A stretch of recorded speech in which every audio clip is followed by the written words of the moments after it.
सबसे पहले मेरा आप सभी को प्यार भरा प्रणाम। मैं मधु जोशी स्वागत करती हूँ आपका अपने YouTube चैनल मधु गढ़वाली 121 पे। तो दोस्तों, आज की वीडियो में मैं आपको शनिवार के व्रत की विधि और शनिवार व्रत कथा सुनाऊंगी।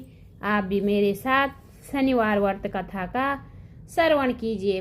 कथा ध्यान पूर्वक और पूरी जरूर सुनिएगा। शनिवार के व्रत की विधि। शनिवार के दिन शनि की पूजा होती है। काले तिल, काले वस्त्र, तेल, उड़द शनि को बहुत प्रिय है, इसलिए इनके द्वारा शनि की पूजा होती है। शनि की दशा को दूर करने के लिए यह व्रत किया जाता है। शनि स्तोत्र का पाठ भी विशेष लाभदायक सिद्ध होता है। शनिवार व्रत कथा।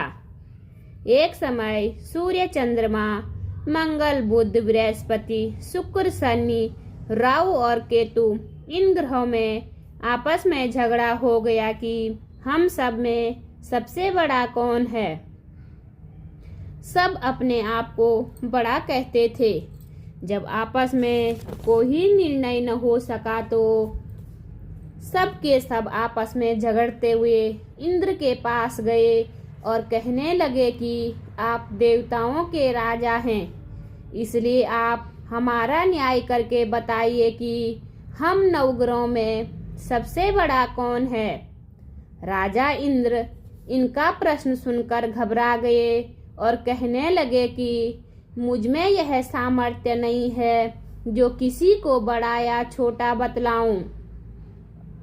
मैं अपने मुख से कुछ नहीं कह सकता हूँ।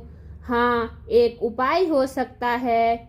इस समय पृथ्वी पर राजा विक्रमादित्य दूसरों के दुखों का निवारण करने वाले हैं, इसलिए तुम सब मिलकर उन्हीं के पास जाओ, वहीं तुम्हारे दुखों का निवारण करेंगे। ऐसा वचन सुनकर सभी ग्रह देवता चलकर भूलोक में राजा विक्रमादित्य की सभा में जाकर उपस्थित हुए और अपना प्रश्न राजा के सामने रखा। राजा उनकी बात सुनकर बड़ी चिंता में पड़ गए कि मैं अपने मुख से किसको बड़ा और किसको छोटा बतलाऊं। जिसको छोटा बतलाऊंगा वही क्रोध करेगा, परंतु उनका झगड़ा निपटाने के लिए एक उपाय सोचा कि सोना, चांदी, कांसा, पीतल, शीशा, रांगा, जस्ता, अभ्रक और लोहा 9 धातुओं के 9 आसन बनवाए। सब आसनों को क्रम से जैसे सोना सबसे पहले और लोहा सबसे पीछे बिछाए गए। इसके पश्चात राजा ने सब ग्रहों से कहा कि आप सब अपने अपने आसनों पर बैठिए। जिसका आसन सबसे आगे है वह सबसे बड़े और जिसका आसन सबसे पीछे वह सबसे छोटा जानिए।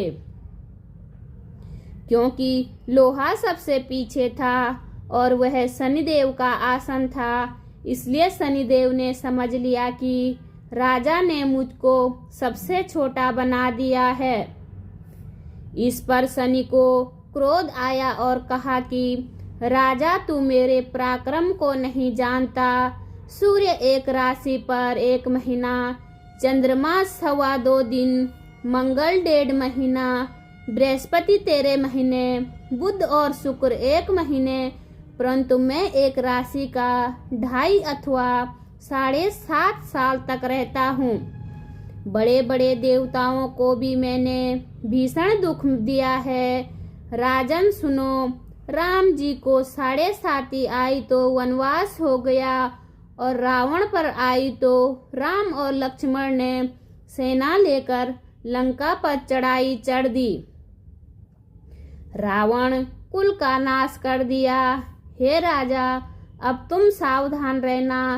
राजा कहने लगा, जो कुछ भाग्य में होगा देखा जाएगा। उसके बाद अन्य ग्रह तो प्रसन्नता के साथ चले गए, परंतु शनिदेव बड़े क्रोध के साथ वहां से गए कुछ काल व्यतीत होने पर जब राजा को 7.5 की दशा आई तो शनिदेव घोड़ों के सौदागर बनकर अनेक सुंदर घोड़ों सहित राजा की राजधानी में आए। जब राजा ने सौदागर के आने की खबर सुनी तो अपने अश्वपाल को अच्छे अच्छे घोड़े खरीदने की आज्ञा दे दी।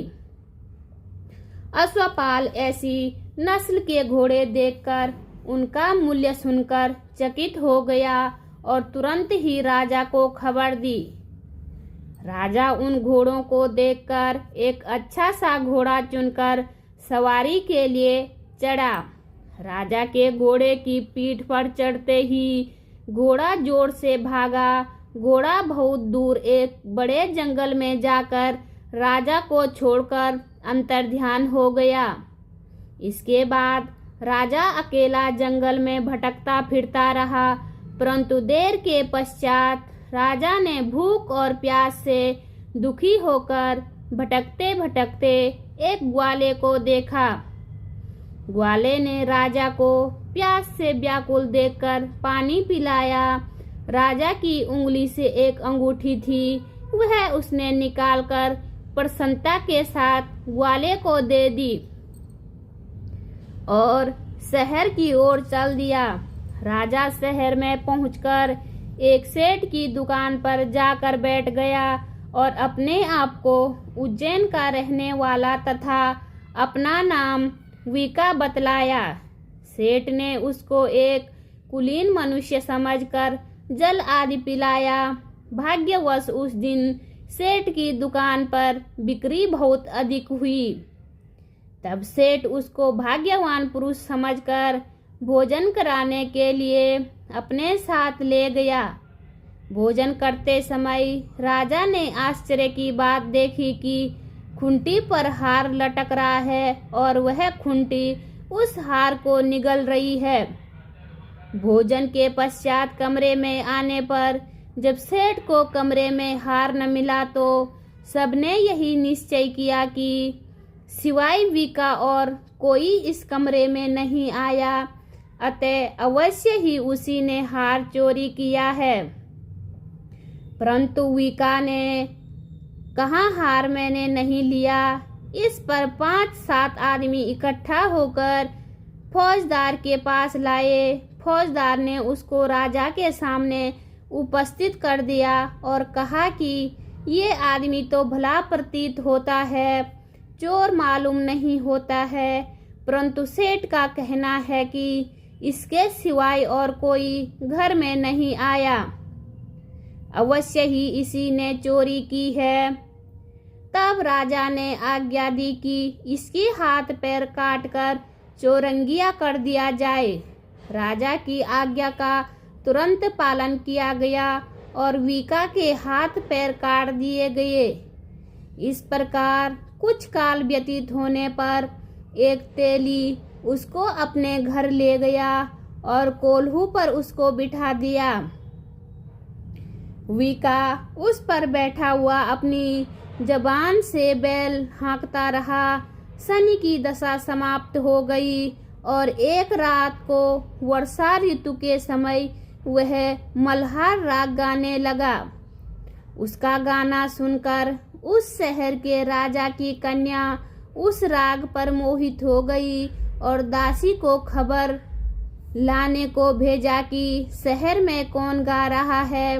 दासी सारे शहर में फिरती फिरती क्या देखती है कि तेली के घर में चौरंगिया राग गा रहा है। दासी ने महल में आकर राजकुमारी को सब वृतांत सुना दिया। बस उसी क्षण राजकुमारी ने अपने मन में यह प्रण कर लिया कि चाहे कुछ भी हो, मुझे इस चौरंगिया के साथ विवाह करना है। प्रातः काल होते ही जब दासी ने राजकुमारी को जगाना चाहा तो राजकुमारी अनशन व्रत लेकर पड़ी रही।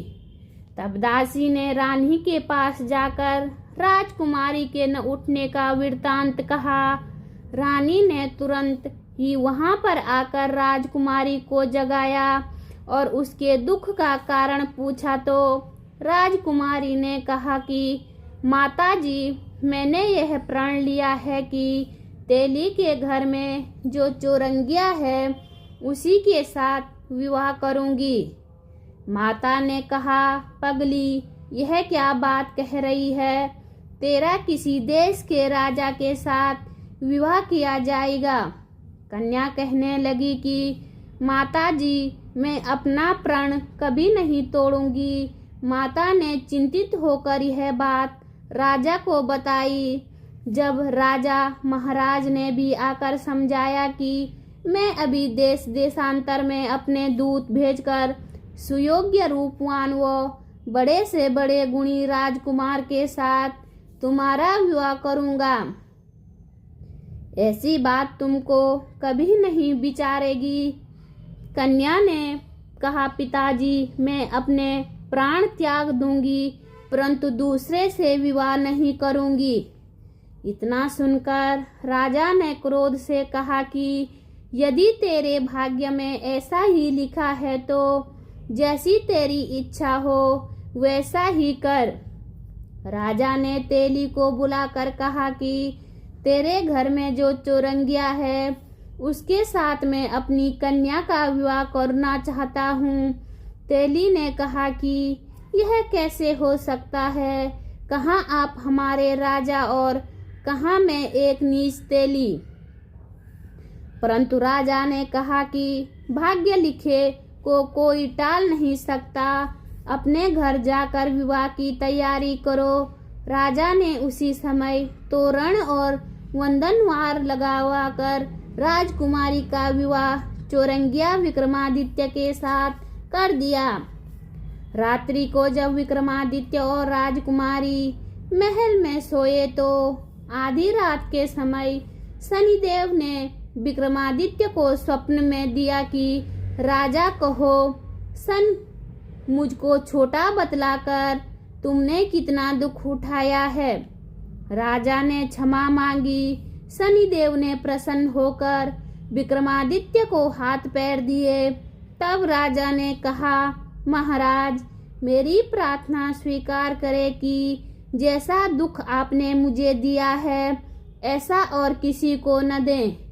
शनिदेव ने कहा कि तुम्हारी यह प्रार्थना स्वीकार है। जो मनुष्य मेरी कथा सुनेगा या कहेगा उसको मेरी दशा में कभी किसी प्रकार का दुख नहीं होगा, और जो नित्य ही मेरा ध्यान करेगा या चींटियों को आटा डालेगा उसके सब मनोरथ पूर्ण होंगे।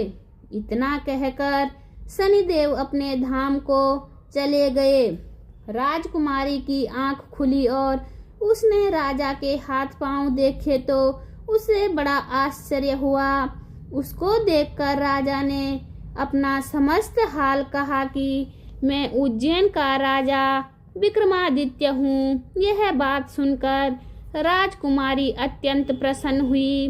प्रातःकाल राजकुमारी ने उसकी सखियों से पूछा तो उसने अपने पति का समस्त वृतांत कह सुनाया।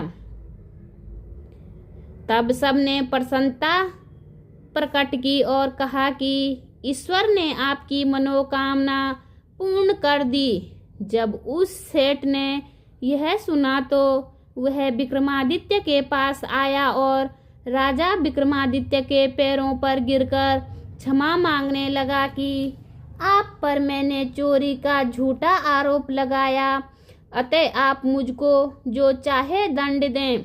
राजा ने कहा, मुझ पर शनिदेव का कोप था, इसी कारण यह सब दुख मुझको प्राप्त हुआ।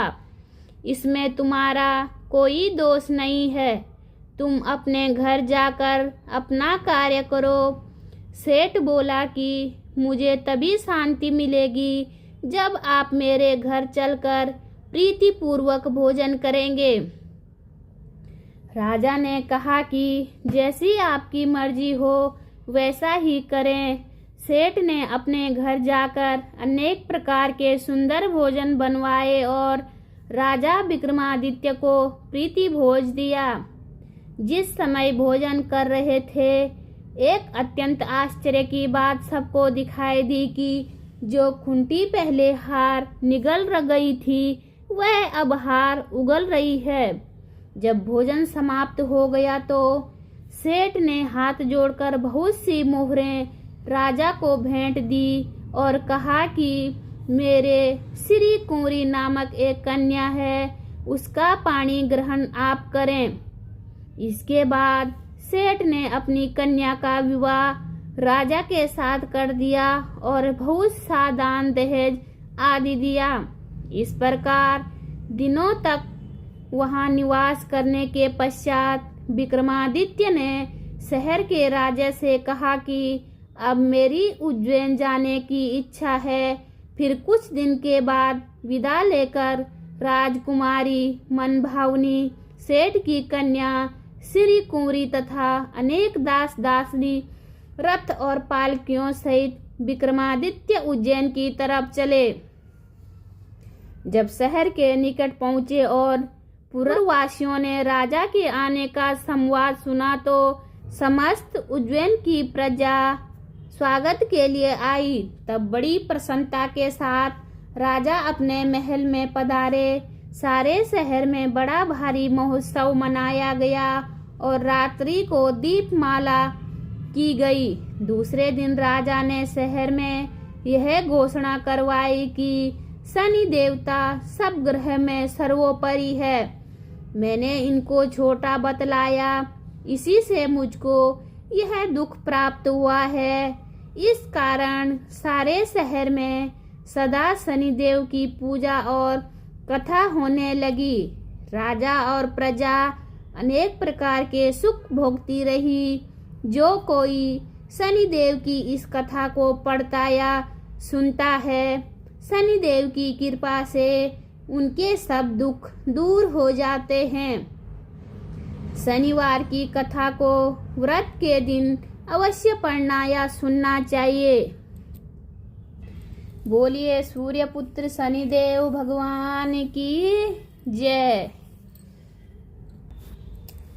उम्मीद करती हूँ आपको वीडियो पसंद आई होगी। वीडियो पसंद आए तो वीडियो पे लाइक कीजिए, कमेंट कीजिए, अपने दोस्तों के साथ शेयर कीजिए। चैनल पे नए हो तो सब्सक्राइब ज़रूर कीजिए। मैं मधु जोशी मिलती हूँ आपको अगली वीडियो में। तब तक के लिए बाय बाय, धन्यवाद।